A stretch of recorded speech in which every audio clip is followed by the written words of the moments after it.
Well, if Washington finally decides to fix the country's immigration problem, Mark Morgan will be at the very heart of that. You know him from this show. He's been a frequent guest. We've happy to have him every time he's been on. And he's now the president's new pick to run ICE. Mark Morgan joins us tonight for his first interview since starting the job. Mr. Morgan, thank you very much. First of all, congratulations. Thank you. On the new job, and thanks for joining us. What are your priorities? Well, first and foremost, I think anyone in this position is to make sure that I'm going to be a relentless advocate for the men and women of ICE to get the tools necessary to do their job. And part of what that means also is getting out here, doing what I'm doing right now to educate the American people exactly what the hardworking men and women of ICE do every day to safeguard the security of this country and enforce the rule of law, and also working with Congress. But here's the problem with that, Tucker. Congress has clearly showed its inability to do what they know they need to do to fix this crisis. And I've been on there many times and saying they could do several things within the legal framework. They could fix this in 15 minutes. So although I'm going to continue to work tirelessly with Congress to try to get them to do their job, I don't have hope that they're going to. So we need to continue to come up with innovative ideas within the legal framework we can to stop this problem. Well, they've completely politicized your agency, completely. Absolutely. We're moving into the heat of an election season. A number of the candidates have called for getting rid of ICE completely, have compared you to the Nazis. Absolutely. Really over-the-top stuff. So given your expectation that they're not going to help at all, what can you do? So I'll give you an example right now. So ICE actually has three major components that the American people, and unfortunately I think a lot of Congress don't even realize. So they have the ERO side. That's the enforcement and removal operations that deports people. They also have an incredible team of lawyers. That's an integral part of the overall immigration process that's absolutely needed. And then the last part of ICE is HSI.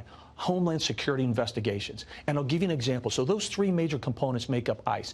HSI, for example, what we've done is we've taken about 150 highly trained, experienced HSI agents, and we've pushed them towards the border. And what they're doing is they're looking at child exploitation. They're looking at those individuals who are renting a kid, right? And we called this, Tucker. We knew this was going to happen, and it is. They are renting kids. They're paying to rent somebody's kid and then fake themselves as a family.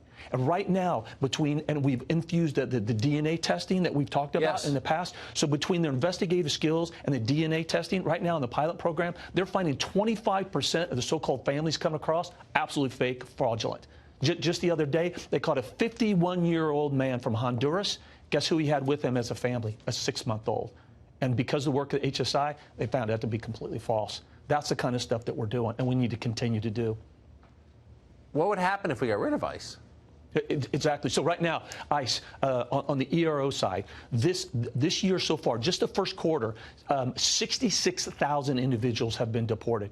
Of the arrests that they've made, 65% of those arrests were actually people with additional criminal convictions. 90% of those either had a criminal conviction or a pending charge. You get rid of ICE, think about that. So 66,000 not deported. You have just an incredible amount of people who are doing bad things that are going to remain in the United States. On the HSI component, last year alone, 34,000 arrests, Tucker. 34,000 criminal arrests. 4,000, 5,000 gangs, human trafficking cases, child exploitation cases, $1.2 billion in currency they seized, and the list goes on and on and on. So when you have somebody that puts out the reckless, irresponsible rhetoric about ICE being abolished, that's what's going to happen. This country will absolutely be less safe because of that. Oh, it's demented. And I don't think there's any popular support for it. I've never seen a poll that says most voters, yeah, let's get rid of ICE. Good idea. Absolutely. Get rid of the FBI along with it. Right, exactly. So quickly, if Congress just in a dream world was willing to help you, okay, if Democrats were on the same page in protecting America's borders, what's the first thing you would ask them for? Two things. They have to adjust the legal framework. Right now, there's two major things. They have to fix the Florida Settlement Agreement, which mandates you can't hold a family more than 20 days, then plus TVPRA. And that's the Child Trafficking Protection Act, right, that says that if you're from Mexico or Canada, we get to send you back. But if you're from the Northern Triangles countries, we can't. Those two things equal catch and release. Congress can fix those two things in 15 minutes. The second thing is they absolutely need to continue to increase the funding for ICE, specifically on the detention bed space. Of course. It's just common sense, Tucker. They don't care. But you do care. And I don't know a single person who disagrees. You are the right man for this job. Thank you for joining us tonight. Absolutely. Thank you. See you.